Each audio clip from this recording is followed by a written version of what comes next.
नमस्कार दोस्तों, हम एक बार फिर आपके सामने हाजिर हैं हमारा आज का टॉपिक लेकर। आज का टॉपिक है एडवर्ब पार्ट 2। पहले पार्ट के अंतर्गत हमने एडवर्ब की पोजीशन के बारे में सीखा, हमने एडवर्ब मैनर पढ़ा, एडवर्ब फ्रीक्वेंसी पढ़ा। एडवर्ब मैनर मैंने कहा था कि पर्सनैलिटी, प्लीज पर्सनैलिटी बनाने जो तरीके हैं वो एडवर्ब ऑफ मैनर के माध्यम से शो किए जा सकते हैं, जैसे टॉक सॉफ्टली, है ना, ड्रेस स्मार्टली जैसे। और एडवर्ब फ्रीक्वेंसी मैंने आपको तरीका बताया था कि डॉक्टर के पास अगर आप जाते हैं, डॉक्टर जो सलाह देता है वो बहुत अच्छे से हम एडवर्ब फ्रीक्वेंसी को उसके माध्यम से शो कर सकते हैं। तो अब हम तीसरी एडवर्ब पे आते हैं, ये कहलाएगी एडवर्ब डिग्री या क्वांटिटी, यानी कि एक प्रकार से गुणवाचक या मात्रावाचक जो क्रिया विशेषण उसको बोला जाता है। तो चलिए बच्चों इसको थोड़ा सा पढ़ते हैं अपने। तो यह परिमाणवाचक या मात्रा प्रकट करने वाला हम इसको कह सकते हैं। तो हम इसको हाउ मेनी या हाउ मच के द्वारा प्रकट करते हैं, यानी कि अगर आप सेंटेंस को पढ़ के आपके मन में प्रश्न उठे कि हाउ मेनी या हाउ मच, तो आप मान लेना कि वहां पे वो क्या है, परिमाणवाचक है ना। तो he is rich enough to buy a car, वह काफी अमीर है गाड़ी खरीदने के लिए। कितना, इनफ, काफी, है ना। तो काफी अगर आप यहाँ पे शो करोगे तो आप समझ जाएंगे कि इनफ जो है वो क्या है, परिमाणवाचक क्रिया विशेषण है। आई एम फुली रेडी, मैं पूर्ण रूप से तैयार हूँ। कितना तैयार हूँ, फुली, है ना। आई एम वेरी टाइम, थका हूँ, कितना, वेरी, बहुत। The mango is almost ripe, पका हुआ है, कितना, लगभग पूरा पका हुआ है ना, कैरी नहीं है।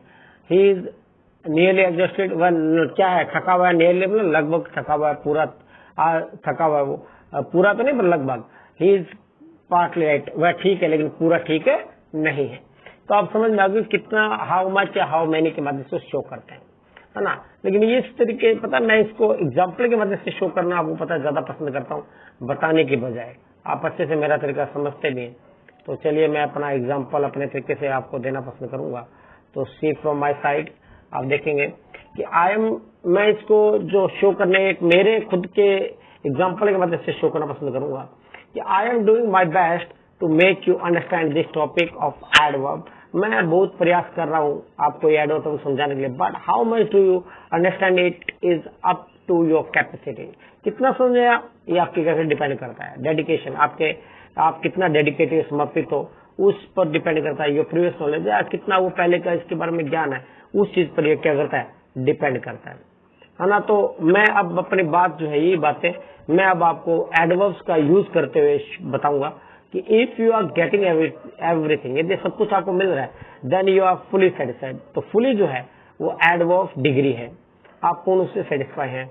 But if you are getting so, लेकिन अगर आप पूरा पूर्ण से सेटिस्फाई नहीं है, सो है, तो सो भी क्या एडवर्ब डिग्री है।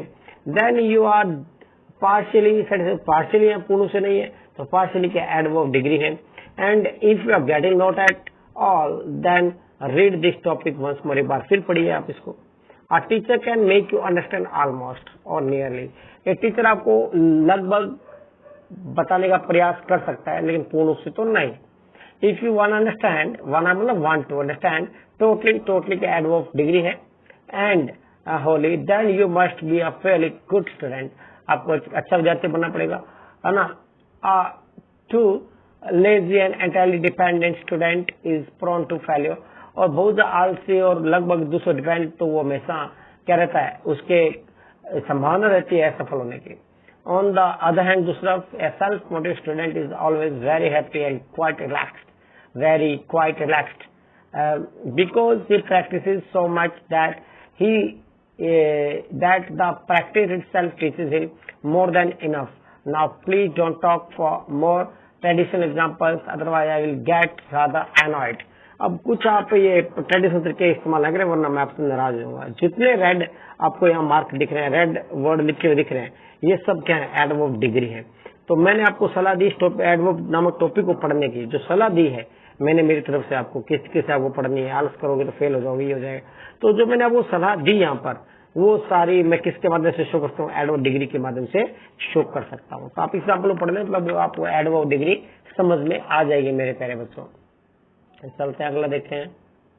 अगला है एडवर्ब रीजन। एडवर्ब रीजन देखिए, एडवर्ब रीजन हम किसके माध्यम से शो करते हैं, एडवर्ब रीजन हम लोग शो करते हैं वो किसके माध्यम से, वाई के मदद से, यानी कि कारण बता, कारण जहाँ पे पूछा जाएगा उसको हम एडवर्ब रीजन बोलते हैं, है ना। जैसे ही देयरफॉर लेफ्ट द स्कूल, उसने स्कूल छोड़ दिया, देयरफॉर, अब देयरफॉर जो है वो क्या एडवर्ब रीजन है ना।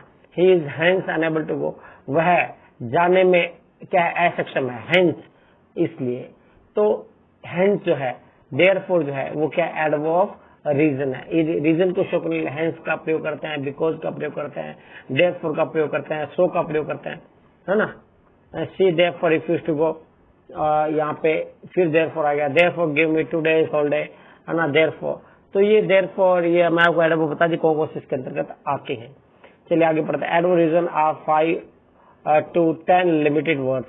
एडवर्ब रीजन के अंदर लगभग 8 या 10 ऐसे शब्द हैं जो एडवर्ब रीजन के अंतर्गत आते हैं। अभी मैंने बताया ना आपको सो, बिकॉज और ये बताया। इसके अलावा और कौन कौन से शब्द जो इसके अंदर शामिल हम कर सकते हैं, जैसे कॉन्सिक्वेंटली है, सब्सिक्वेंटली है, देयरफॉर है, दैट्स व्हाई है, हेंस है, एज रिजल्ट है, यही शब्द है बस, है ना, जिनके मदद से एडवर्ब रीजन को शो करते हैं। Instead of adding extra option to a particular word, this adverbs reason make the whole sentence a reason, और ये सब लगता ही पूरा सेंटेंस एक प्रकार से रीजन बन जाता है ना। He did not study at all through out the year and frequently fail, तो यहाँ पे मैंने प्रयोग कर लिया सब्सिक्वेंटली का। आगे ना बात समझ में आपको कि पूरे साल नहीं पढ़े तो फेल होगा, फेल होगा तो वो सब्सिक्वेंटली कहलाएगा, उसका परिणाम क्या होगा, परिणाम एडवर्ब रीजन हो गया।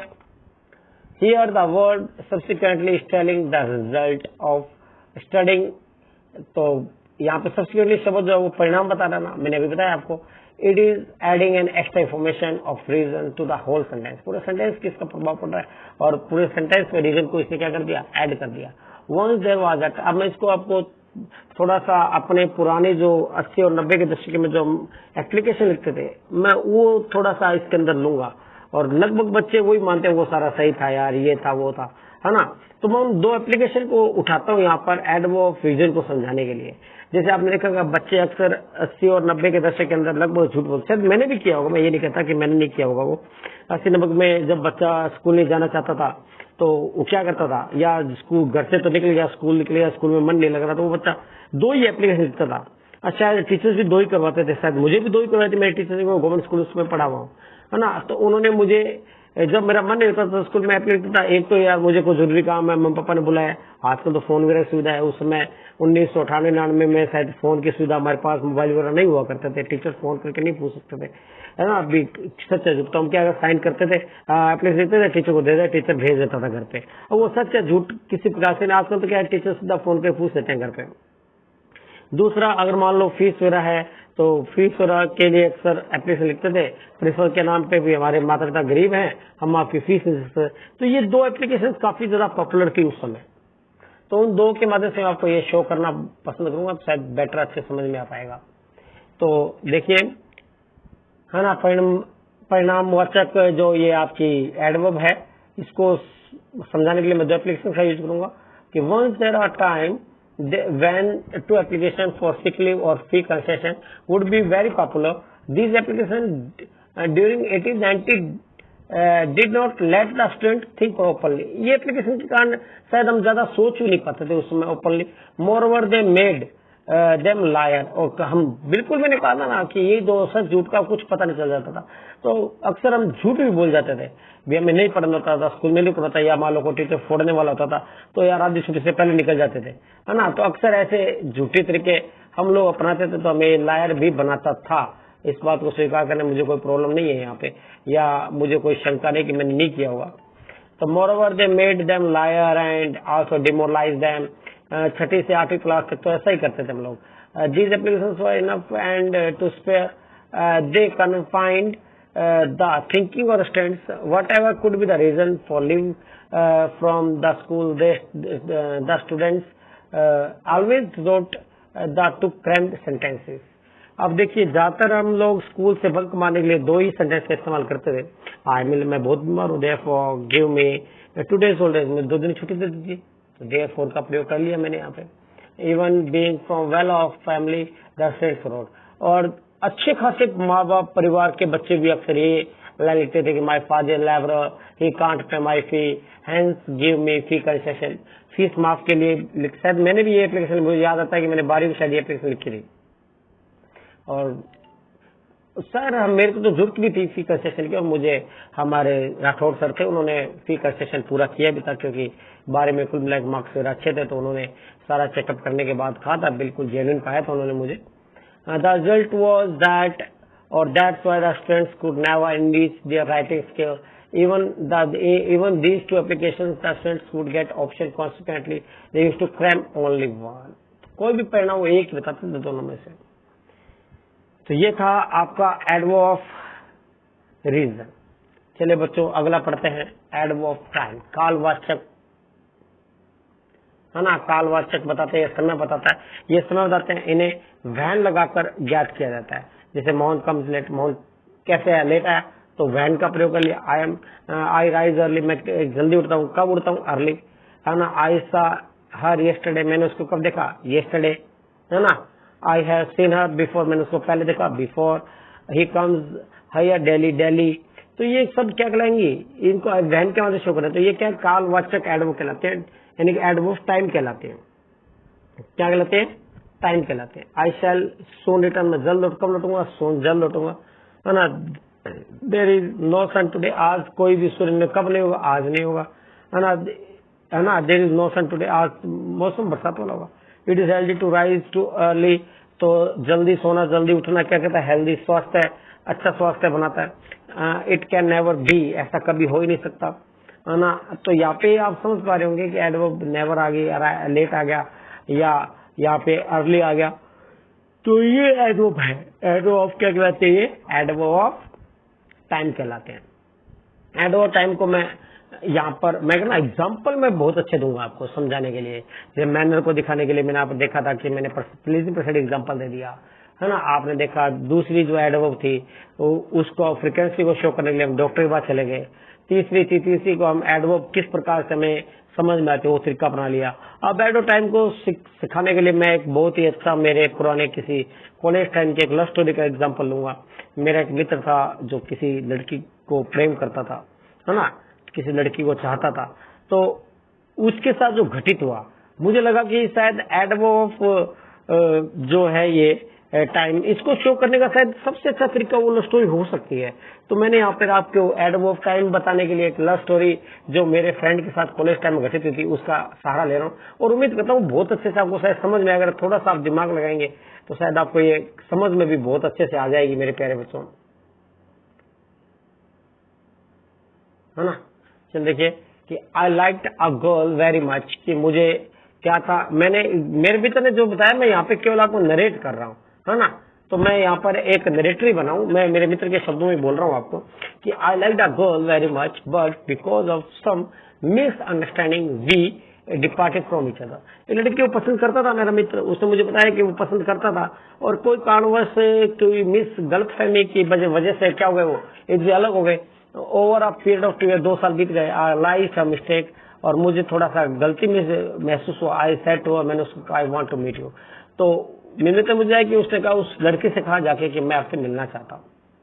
इसी की कैप वो चुप रही फॉर अ लॉन्ग टाइम, लंबे समय तक, एंड देन आस्क्ड, फिर उसने कहा वैन। आगे ना बात समझे, कब मिलना चाहते हो, तो एडवर्ब ऑफ टाइम किसके माध्यम से होती है, वैन के माध्यम से शो होती है। तो my excitement was out of control. अब यार वही बात है कि लड़की से आप प्रेम करते हैं और वो आपको और मिलने का टाइम दे, तो थोड़ा आदमी में एक्साइटमेंट आ ही जाता है, तो आदमी काफी तैयार होके और बाल कटिंग वगैरह करवा के, दाढ़ी वगैरह करवा के जाता है, तो ये काफी एक्साइटेड हो गया। तो कहता है कि उसने मुझे बताया कि my excitement was out of control and I was at the cloud 9, मतलब कहता है कि मैं 7वें आसमान से ऊपर था। I did not want to miss anything, मैं कोई चांस मिस नहीं करना चाहता था। I exclaimed today, now and soon after some time। ये जो कब मैंने उससे पूछा कब, टुडे, नाउ, सून, आफ्टर, सम टाइम, इमीडिएटली, ये देखिए एडवर्ब ऑफ टाइम यहाँ पे शो की गई है, यहाँ पे देखिए आप, है ना। Some time, immediately, at any time, in the evening, at dusk, at night, at dawn, early in the morning, tomorrow, है ना, एट नून, आप देख पा रहे हैं, at 1 o'clock, day after tomorrow, day next day, next week, next month. कब उससे मिलेगा, ये जो मैं आपको शो कर रहा हूँ, कल, परसों, टुमारो, ना, दिन में, दोपहर में 1 बजे, 2 बजे, आफ्टर एग्जाम के बाद, जब भी तुम्हें अच्छा टाइम लगे आप परमिट दे दो, जब तुम्हारी इच्छा होगी तब मैं तुमसे मिलने के लिए आ जाऊंगा। तो ये जो आपने मुझसे समय पूछा, कब को शो करने के लिए मैंने इतना सारा समय यूज किया, है ना, उस के बताए अनुसार। तो ये जो एडवर्ब क्या कहलाएगी, टाइम कहलाएगी। इसके बाद देखते हैं, she said okay I will tell you after some time और लेटर। लेटर और सम टाइम भी एडवर्ब टाइम आ गई। बट वेयर, कहाँ, है ना। I was to end continue, मैं बहुत ज्यादा भावुक हो गया और फिर लगातार कहा हियर देयर। अब उसने कहा कहाँ मिलोगे, तो मैंने कहा हियर देयर समवेयर एनीवेयर। ये भी एडवर्ब क्या गई, आप देख पा रहे हैं, एडवर्ब टाइम है, एडवर्ब टाइम और प्लेस। यहाँ पर मैंने एडवर्ब प्लेस को भी शामिल कर दिया मेरे पैर में। कौन सी, एडवर्ब प्लेस को भी मैंने यहाँ पे शामिल कर लिया है ना। तो here there, somewhere anywhere, at home, at bus stand, in the park, in the college, out, ये एडवर्ब प्लेस है। In, out, above, below, near, around, ये एडवर्ब प्लेस है। Away, in front of, broad, near by, toward, forward, backward, homeward, कहीं पे भी, घर के पीछे, आगे, है ना, आसपास, कहीं पे भी, वेर एवर यू, जहां तुम्हारी इच्छा हो। दीज एडवर्ब चॉइस कंफ्यूज हो। अब इतना ज्यादा उसने कंफ्यूज कर दिया, कब कहाँ मिलेगा, कॉफी हाउस मिलेगा, स्कूल मिलेगा, कैंटीन मिलेगा, इतना कंफ्यूज हो गई बेचारी वो। सी इंटरप्टेड इन बिटवीन, और वो बेचारी पजल हो गई, पर वो चिल्लाई। उसने भी दो एडवर्ब बोल दी, इतने एडवर्ब सुनने के बाद नो, नेवर एंड नोवेयर, कहीं पर भी नहीं, कभी भी नहीं मिलूंगी तुमसे। तो उसे पता था खुद कंफ्यूज है तो मेरे को भी कंफ्यूज करेगा, और वो चले गए उसके मुंह पे, है ना। The phone was disconnected, phone बंद हो गया। I kept staring at the screen and wide of my tears. उसने कहा यार मैं देखता रह गया बस अब, और फिर आंखें पहुंचे। I was sad ending of my adverb time and place as well as love story. Time और एडवर्ब यही खत्म होती है प्लेस की, और लव स्टोरी का एंड भी इसी प्रकार से होता है। I hope that after the above example there is no end to tell especially about the adverb place, is there any. चलो इसके आगे हम एडवर्ब प्लेस को भी इसके साथ ही कर लेते हैं ताकि एक पूरा एग्जाम्पल यूज हो जाए आपके ढंग से। तो एडवर्ब प्लेस जो है वो क्या बताते हैं, स्थान बताते हैं, है ना, कहाँ। तो he goes there, come here, here, there, everywhere, है ना, एनीवेयर, नोवेयर, ये सब क्या है, बैकवर्ड, है ना, ये सब क्या है, एडवर्ब प्लेस है। इनको हम कहाँ से शो करते हैं, हिंदी में, अंग्रेजी में वेयर से। तो ही गोज देयर, है ना, यहाँ पे आप शो कर पा रहे हैं, ही गोज देयर, है ना, he come here, he was sitting here, Rama lived there, या रमा कह दो। There is air everywhere, my mother is out, है ना, the little rain here and there, hope looks about, doubt looks below, come in, walk backward, look up. तो यहाँ पे देखें, there, here, there, everywhere, out, here and there, है ना, above, below, in, backward और up, ये सब क्या है, एडवर्ब प्लेस है। तो बच्चों उम्मीद करता हूँ कि आपको ये एडवर्ब समझ में आई होगी, और उम्मीद करता हूँ कि ये पार्ट 2 आपको बहुत अच्छे समझ में आ गया होगा। बच्चों मैं आपसे एक बार फिर रिक्वेस्ट करूंगा अंत में कि आप चैनल सब्सक्राइब करें, क्योंकि आप घर बैठ के नहीं पढ़ रहे हैं कंप्लीट, मुझे पता है। प्लस चैनल भी आप देखने वाले तो बहुत है, व्यूज बहुत आ रहे हैं, लेकिन आप चैनल सब्सक्राइब भी नहीं कर रहे हैं। तो उम्मीद करता हूँ आप अब चैनल सब्सक्राइब भी करेंगे, और चैनल को वायरल करने में भी आप मेरी पूरी मदद करेंगे, और आपको मेरा पढ़ाने का तरीका पसंद आया होगा तो उम्मीद करता हूँ आपको मैं काफी अच्छे से बेसिक ग्रामर के नॉलेज दे पाने में सक्षम